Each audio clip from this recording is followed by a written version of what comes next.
Good afternoon, friends. Welcome to Escambia Citizens Watch Live. I'm John Singley, your host this afternoon. I've noticed over time here that there's two things people in this area really like, and one of them is the beaches, and the other is these beautiful trees in our area. I also noticed that there has been two Facebook groups created recently dealing with the beauty of these trees. One was the trees of Escambia County, Florida, and the other one was the trees of Pensacola, and they're growing in membership quite rapidly, which tells me that people really are interested in this.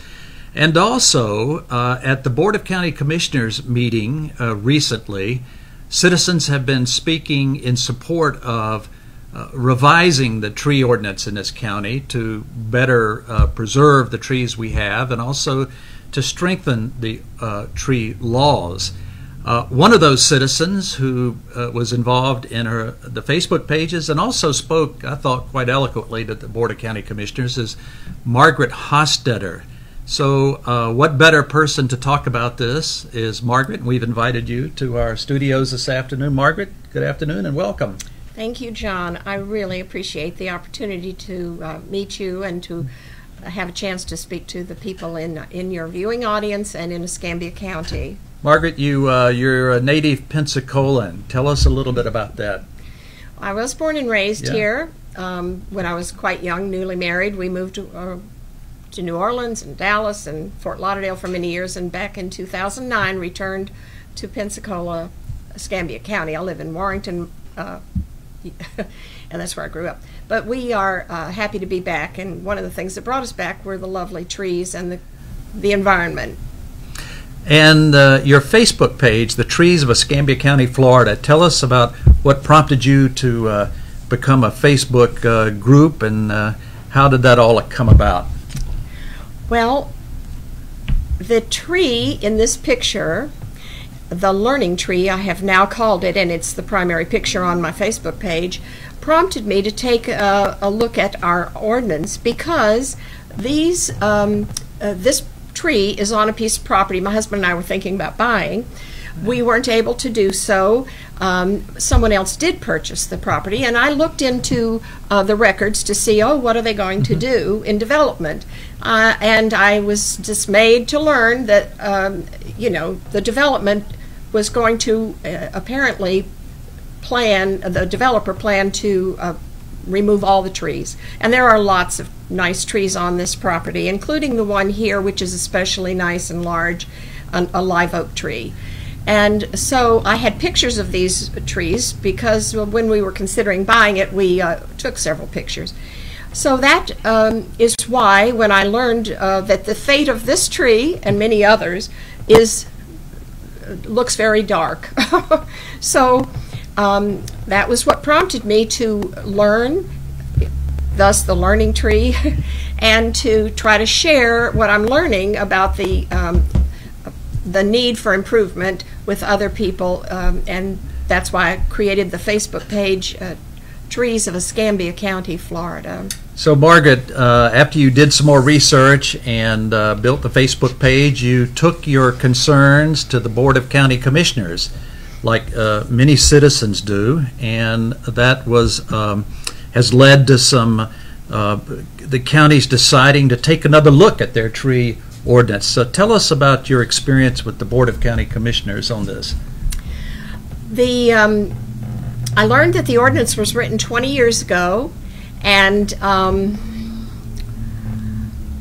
that it really needed updating, and that the commissioners, of course, had to agree to have the issue reviewed. And so I had asked them, would you have the staff do a study, the natural resources staff in our county, do a study of the canopy, the tree canopy, and sort of give us an idea of how we're doing in, maintaining or with our tree canopy, and is it shrinking, is it okay, what is the impact, because we're in a very big period of boom and growth and development here. And they agreed to have the staff study it, and the staff came back with a report in December 13th.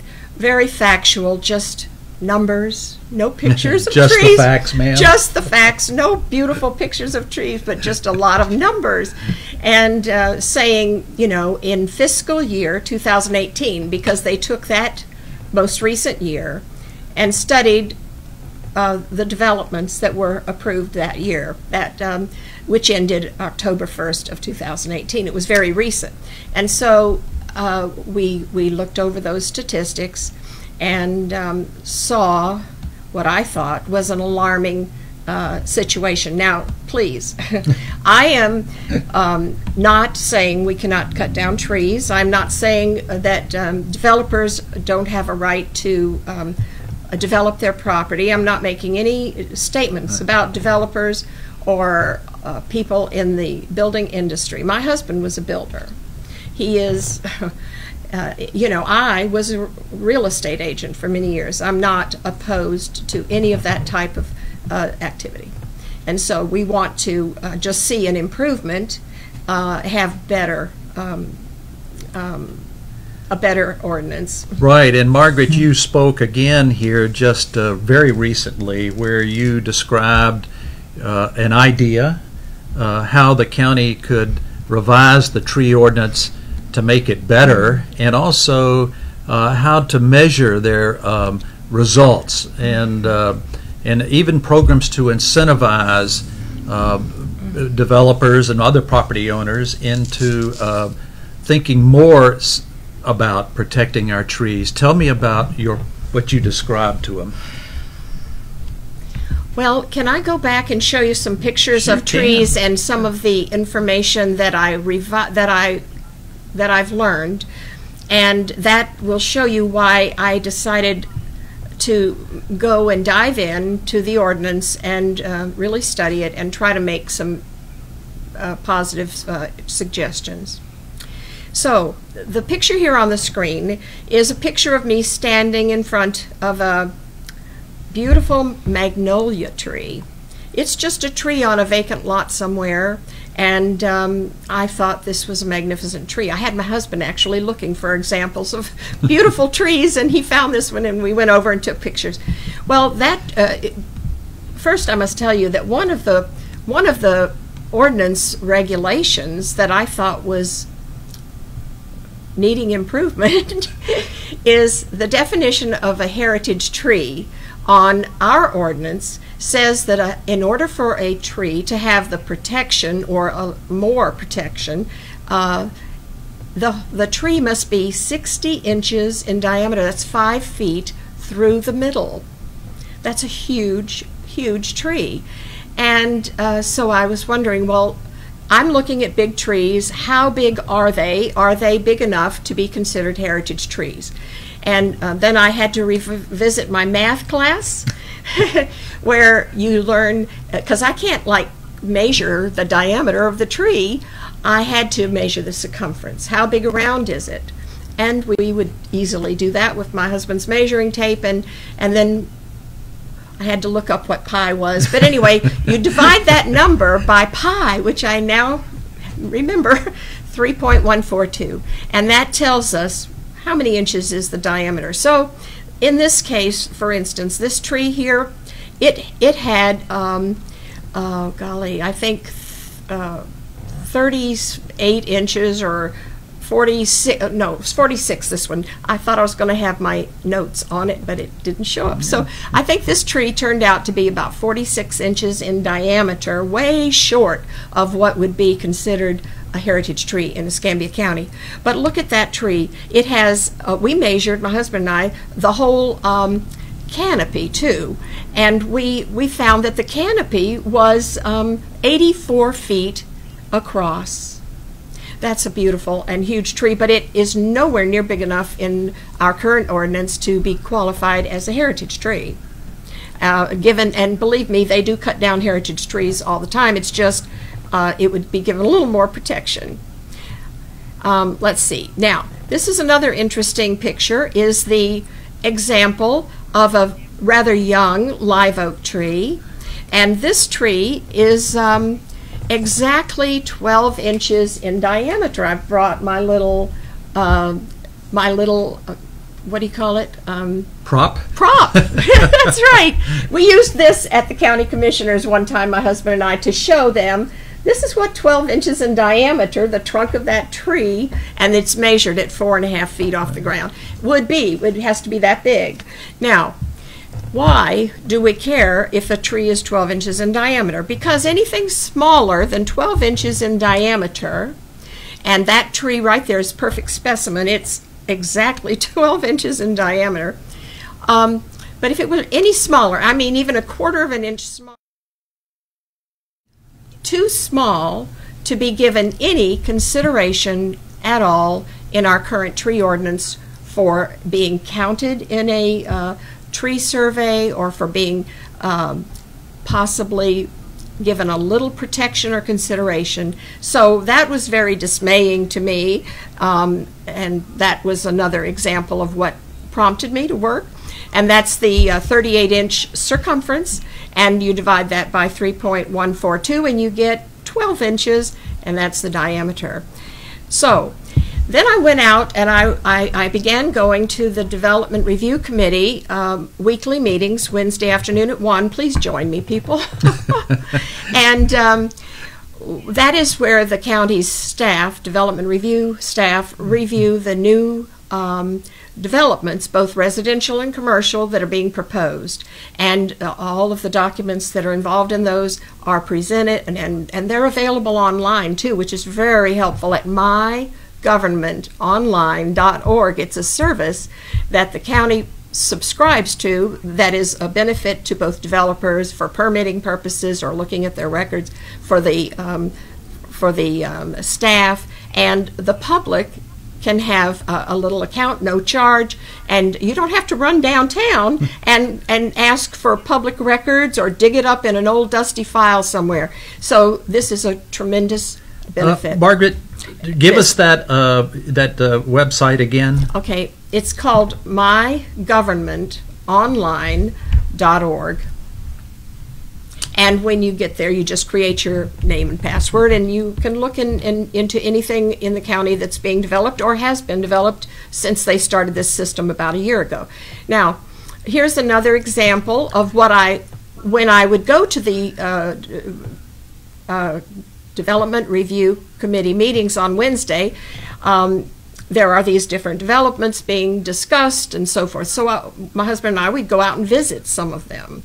And this is one example of a development that is being developed, the second phase. First phase has already been developed, and the second phase, where you can see that in this case, and this is very common among developers in our area, they're clear cutting and scraping the land of all the trees, the roots, the vegetation of every kind.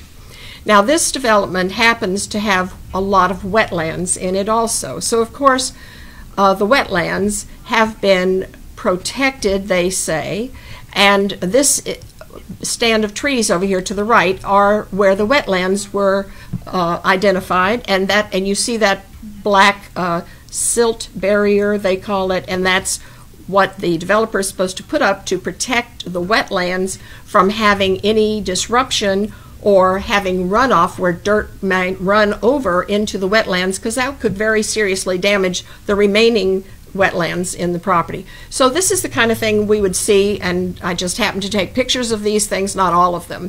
Now, this is an example in that same community of what can happen, you know, when you've deforested the place, and erosion.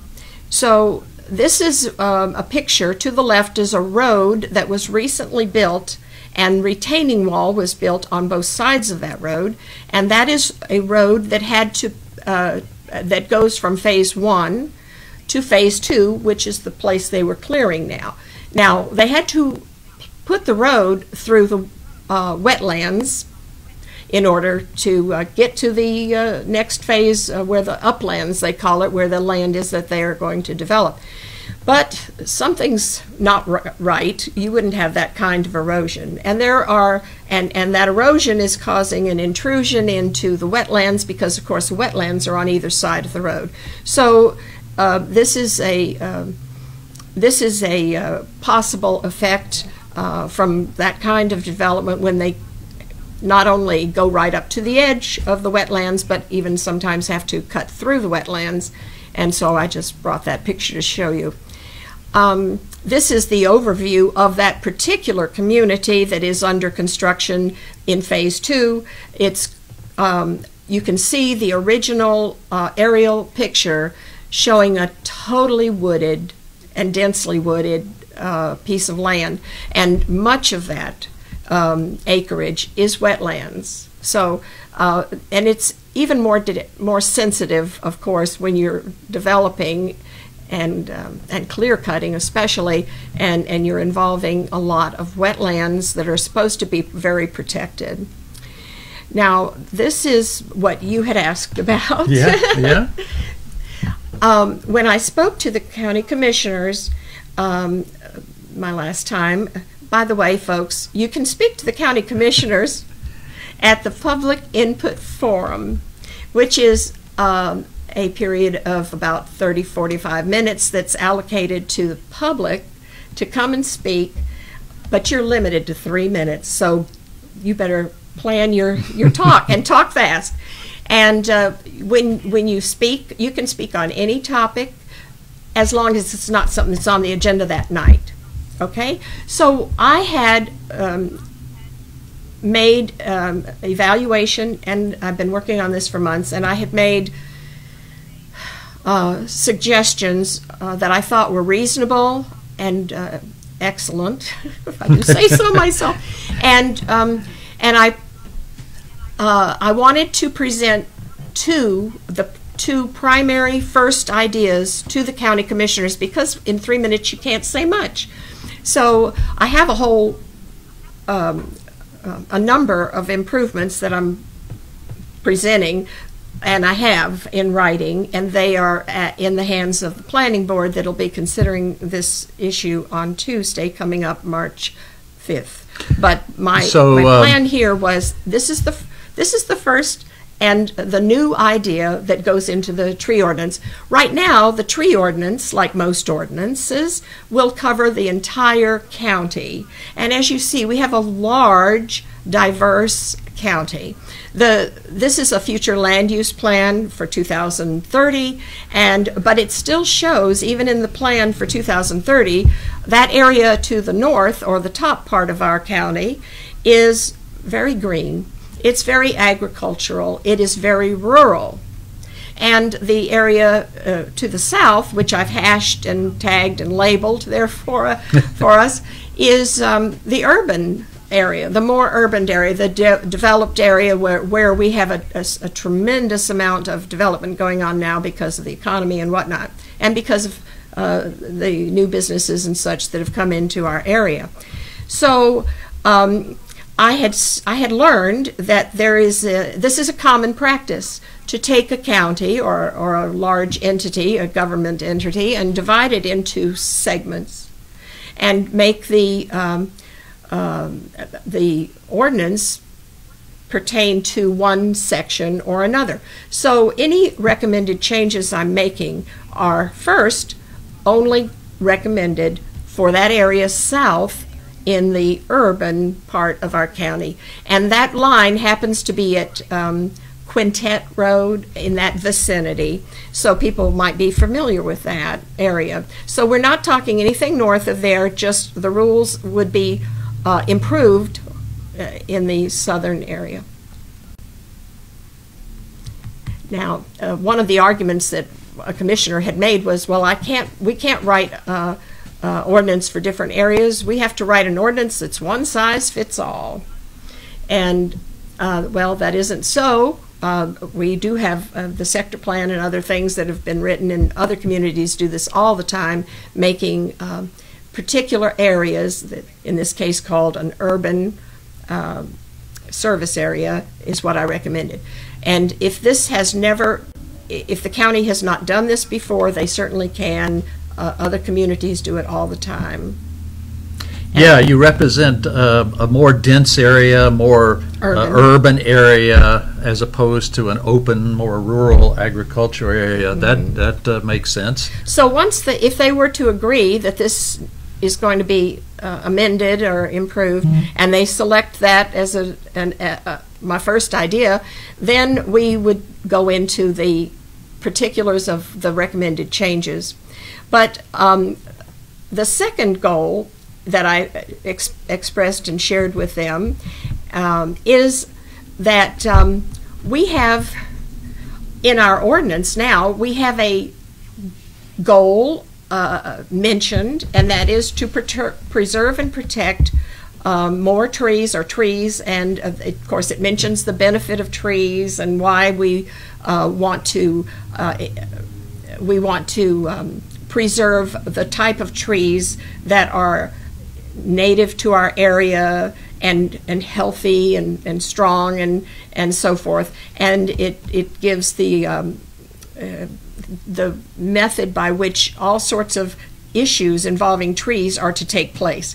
But when we but I learned and I saw that the goals were not measurable. They weren't definite. They had no it was like Jell-O. You couldn't nail that down if you tried. And so I'm like, well, how will they ever know if they are attaining the goal to make to preserve and protect more trees and so forth? So the second and most really helpful, I think, is I'm suggesting that they get take maybe up to 2 years to study what is the development and to make a baseline, we would call it, a baseline evaluation of the trees and the canopy in the county in that urban area south of, if they use my example, Quintet Road. And once they know what the baseline of our canopy and our trees are, and during that time they would be able to make more definite goals, like do we want to have a goal that we have street tree plantings and so many a year or whatever? Do we want to have a goal that in developments we will see an increase in the time that in the number of trees that are actually preserved, the existing trees, rather than clear cutting and such? And then if they do institute this idea of having measurable goals and all, I love the idea that an award should be given to our community, the county, and I had a wonderful artist and sign maker in our community donate this design. It's beautiful. That's Chip Spearson, and his company is Virtual Signs, free advertising, right? Okay. And he created this for our program. And so, ideally, the county can launch this this program in 2022, and the fiscal year 2022 goals can be evaluated, and then in Arbor Day of 2023, we can have the announcement. Did we reach our goals? How did we do? And what are this year's goals? And so that's, and if we reach our goals, we can maybe put that logo prominently on the web page, and just be proud of it. And another thing I'm going to do with this is, and I've already given this award to a developer who has done a beautiful job of preserving trees. Margaret, this is I think will inspire a lot of people to take a renewed interest in protecting and preserving these natural resources. Now, the Escambia County Planning Board is going to be taking this up again March the 5th. Is that correct? Yes, and here is the little event that we put on Facebook, and the Facebook page again is Trees of Escambia County, Florida. And we have the announcement. The meeting is at 8 8:30 in the morning on Tuesday. I know you're all going to rush down there because that's perfect time. But that's when it is, and it's not downtown. It's at the Central Office Complex, they call it, off of Fairfield, and that's the address there on West Park Place. This has been a very interesting and to some would say inspiring conversation, Margaret. Thank you for joining with us this afternoon, and we really appreciate the initiative you show in protecting these natural resources, and we really appreciate your tenacity and citizenship in working with the Board of County Commissioners. Building strong communities through citizen involvement is what Escambia Citizens Watch is all about. And here at ECW Live, we hope that we can enhance your understanding through the visual medium. So on behalf of Margaret and Teresa and Justin behind the cameras back there, thank you for joining with us this afternoon, and we look forward to having you once again as we continue for the love of these trees, balancing our interest in this community. Thank you once again, and have a great evening. Thank you.